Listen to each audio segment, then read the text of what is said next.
gentlemen, I'd like to welcome you to the Tiki Taco Shack, where tonight we're going to do one of our famous kind of style recipes. Got it, of course, as always, by Chief Tiki Taco and myself, King Dado.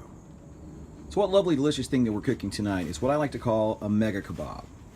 This before you see, is a normal, kind of cheap pork loin. I've taken it, let it kind of get to room temperature today. I have cut it into pretty thick 1.5 inch style. Here you can see my finger, a little fatter than a finger, kind of steaks. I have dipped them each in a honey Dijon mixture, which is really good actually. It consists of white wine, Dijon mustard, some secret seasonings, and of course butter. And that acts as my binder for some seasonings. And then in between each layer, you'll see that I've inserted a Vidalia onion. I've also rotated the fat caps around, so fat, top, bottom, top, bottom, top, bottom. Now this is the first time I've tried this, but I think this would kind of work out really good with kind of keeping the meat very moist, okay? As always here in the Tiki Taco Shack, we're gonna be cooking today on our big Komodo Joe. It's a Komodo Joe Classic 2. Really enjoy it, and we're going to be using our Rotisserie attachment for this. We're going to be using a lump charcoal, which I piled to one side to kind of give a little bit of indirect heat. I haven't bought that indirect heat basket yet, and really may not, to be honest. Just piling it to the side seems to work.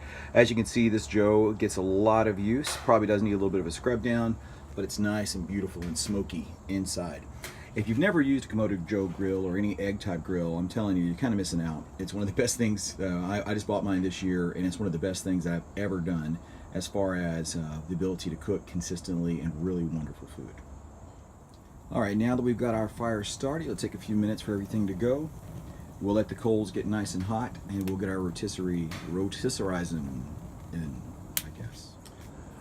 This little guy popped up today here at the Tiki Taco. This is one of our new flowers. We love it.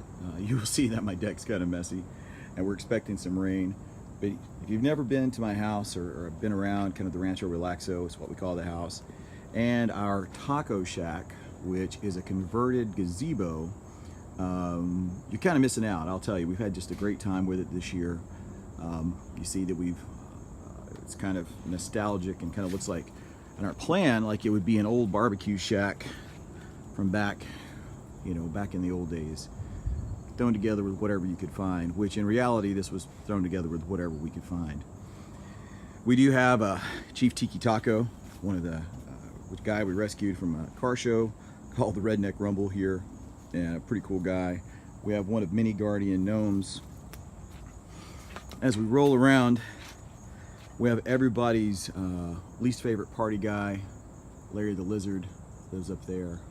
And of course, around to the corner, we have our service window. I want to say thanks to some friends, one in particular that helped me put this together this year, a guy named Mark Greenley.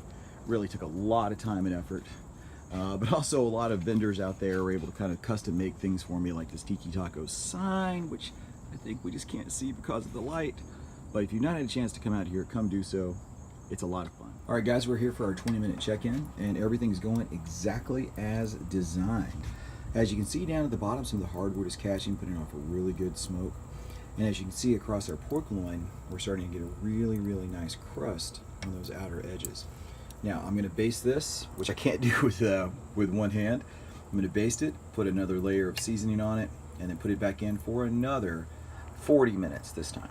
All right, guys, it's exactly 43.5 minutes later, and I'm out here in this taco shack for the big reveal. As you notice, it's not smoking very much, so I guess all of our hardwoods have burned off. Let's take a look and see if we need to leave it there any longer. Oh, look at that. That is a thing of absolute beauty. At this point, I'm going to make the command decision and say that it is done. Looks fantastic. Once again, guys, this is a maxi kebab. This is pork loin that's been sliced, spaced with onions, seasoned with a Dijon and kind of herb seasoning. Looks fantastic. So next steps. What are the next steps? What are the next steps, King Dado? Well, I'm glad you asked. What we're going to be doing with this, guys, we're going to take it inside. We're going to let it rest for about 10 minutes before we even take it off. Let it cool down a little bit. And then we're going to eat it with what we call a big-ass salad, and life will be good. Catch you next time on Dado Cooks.